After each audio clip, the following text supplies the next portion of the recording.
आज हम पढ़ेंगे ईसा पूर्व एवं ईस्वी। वर्तमान में प्राचीन ग्रेगोरियन कैलेंडर ईसाई धर्म गुरु ईसा मसीह के जन्म वर्ष पर आधारित है।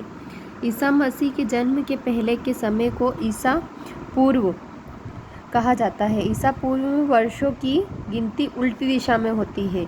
जैसा महात्मा बुद्ध का जन्म 563 ईसा पूर्व में एवं मृत्यु 483 ईसा पूर्व में हुआ, यानी ईसा मसीह के जन्म के 563 वर्ष पूर्व महात्मा बुद्ध का जन्म एवं 483 वर्ष पूर्व मृत्यु हुई।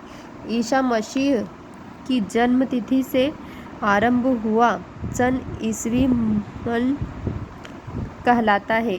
इसके लिए संक्षेप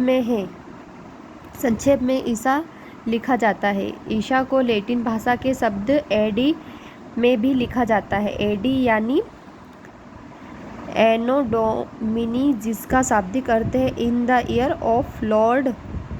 वामनावतार के 3 पंक्तियों के आख्यान का प्राचीनतम स्रोत ऋग्वेद है। ऋग्वेद में इंद्र के लिए 250 तथा अग्नि के लिए 200 ऋचाओं की रचना की गई है। प्राचीन इतिहास के स्थान के स्वर के रूप में वैदिक साहित्य में ऋग्वेद के बाद शतपथ ब्राह्मण का स्थान है।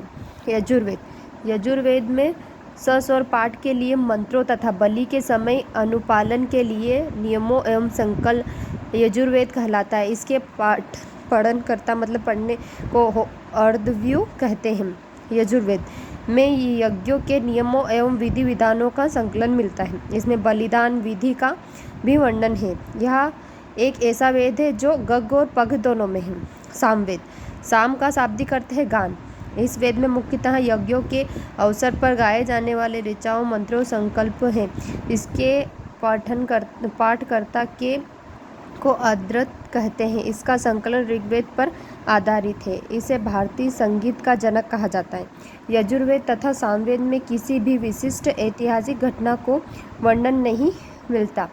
अथर्ववेद, अथर्वा ऋषि द्वारा रचित इस वेद में कुल 731 मंत्र तथा लगभग 6000 पद है। इसके कुछ मंत्र ऋग्वैदिक मंत्रों से भी प्राचीनतर हैं। अथर्ववेद कन्याओं के जन्म की निंदा करता है। पुराण संबंधी वर्ष, विष्णु पुराण मौर्य वंश से संबंधित है। मत्स्य पुराण आंध्र सतवाहन से संबंधित है। वायु पुराण गुप्त वंश से ऐतिहासिक दृष्टि से अथर्ववेद का महत्व इस बात में है कि इसमें सामान्य मनुष्य के विचारों तथा अंधविश्वासों का विवरण मिलता है। पृथ्वी सूक्त अथर्ववेद का प्रतिनिधित्व सूक्त माना जाता है। इसमें मानव जीवन के सभी पक्षों, ग्रह निर्माण, कृषि की उन्नति, व्यापारिक का गहन, रोगों निवारण, समन्वय, विवाह तथा प्रागण्य गीतों, राजभक्ति, राजा का चुनाव, बहुत से वनस्पतियों एवं औषधियों, शाप, वशीकरण, प्रायश्चित, मातृभूमि, महात्म्य आदि का विवरण दिया जाता है। कुछ मंत्रों में जादू टोने का भी विवरण किया जाता है। अथर्ववेद में जादू टोना वगैरह। अथर्ववेद में परीक्षित को कुरु का राजा कहा गया है तथा कुरु देश के समृद्धि का अच्छा चित्रण मिलता है। इसमें सभा एवं समिति को प्रजापति की 2 पुत्रियां कहा गया है। सबसे प्राचीन वेद ऋग्वेद एवं सबसे बाद का वेद अथर्ववेद।